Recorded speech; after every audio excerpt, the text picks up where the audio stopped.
those that don't know, we are the Ermine Street Guard, a reenactment society formed 38 years ago, so a long time, and in that time we've been recreating and researching into the armour and equipment of the Roman army of about the 1st century AD. That's the period of time of the conquest of Britain, or Britannia, as it was known to the Romans. The soldiers you can see in front of you then are a representation of an army that came to Britain in 43 AD under the command of the Emperor Claudius. The Roman army was made up of regiments known as legions, about 5,300 soldiers. Soldiers in a legion are called legionaries. Now these are Roman citizen soldiers. In other words, they had to be Roman citizens to join the army, and they joined for a period of equipment available for the time.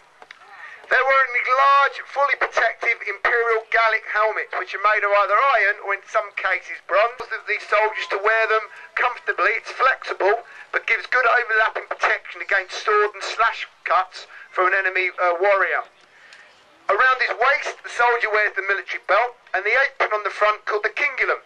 And we're not quite sure why they wore this cingulum. Perhaps it was just for decoration. It went under the ribs, into the stomach to completely destroy an enemy. Okay, used in conjunction with the shields, the gladius. And some of them also carry a short dagger, or a pugio, which is either a weapon of last resort, or it can be used as a tool, or any other, way for eating or cutting. So these are the citizen soldiers in full fighting order, the Roman legionaries. Remember, 25 years they sign up for. Now, the soldiers themselves, though, because they're infantry, they walk and they march everywhere. And a Roman trooper was expected to march. And you can see a small unit of troops now carrying what we call the marching packs. They sling their shields over their shoulders with a leather cover to protect them, and many of the slingers and archers within the legion itself. Proud of it. And the soldier trusted to carry it would have been a very brave to relay commands in the same way that a bugler in a Victorian army would have done.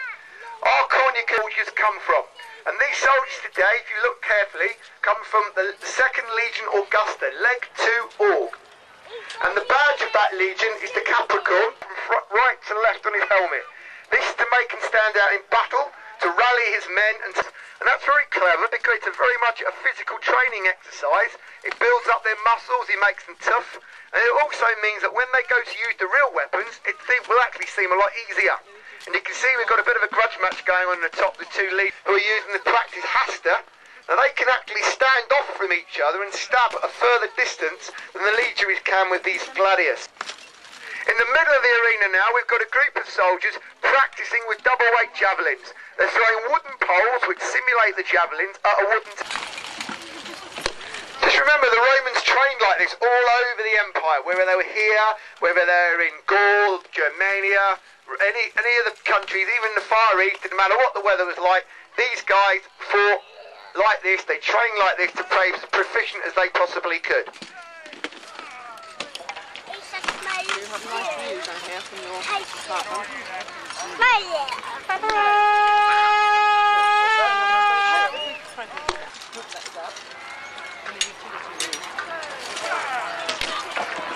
Yep, the target didn't stand too much of a chance there.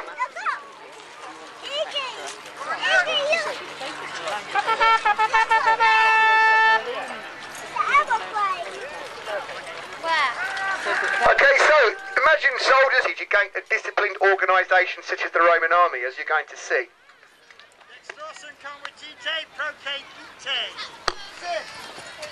So soldiers have moved into column of 4.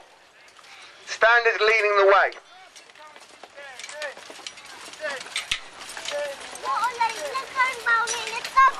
If you could just use your imagination this afternoon, ladies and gentlemen, we've got 25, 30 soldiers here. Could you imagine what a legion of 5,000 might look like? Okay, standards 2 advancing with the men. So I want the folk just on the top of the ridge here to imagine you're the enemy. Let's give them a bit of row. Come on, let's go and scare them a bit, shall we? Come on, you're barbarians. They wear miniskirts. Come on. Are you scared?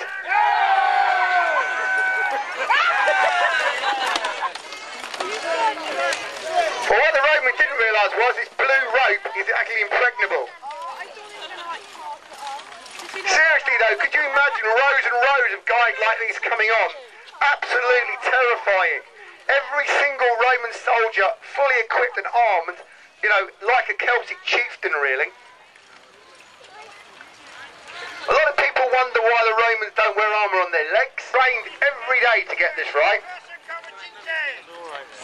And it turns as well.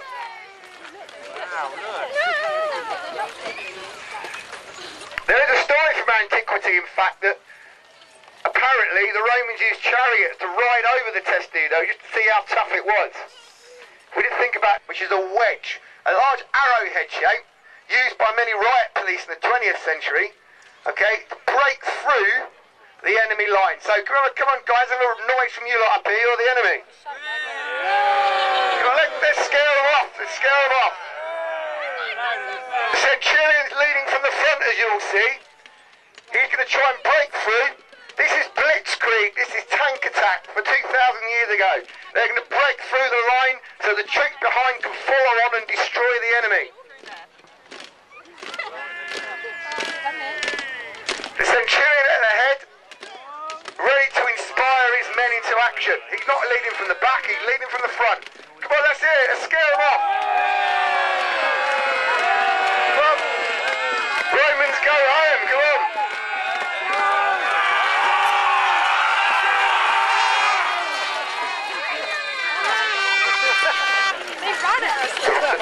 Blue road prevails once again. Ladies and gentlemen, that's the Roman cuneiform or wedge charge.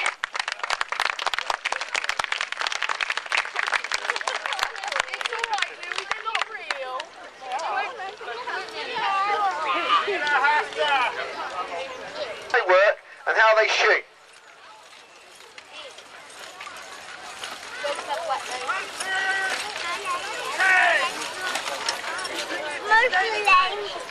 So, the Romans weren't just a field army, they also took on and took out enemy fortifications.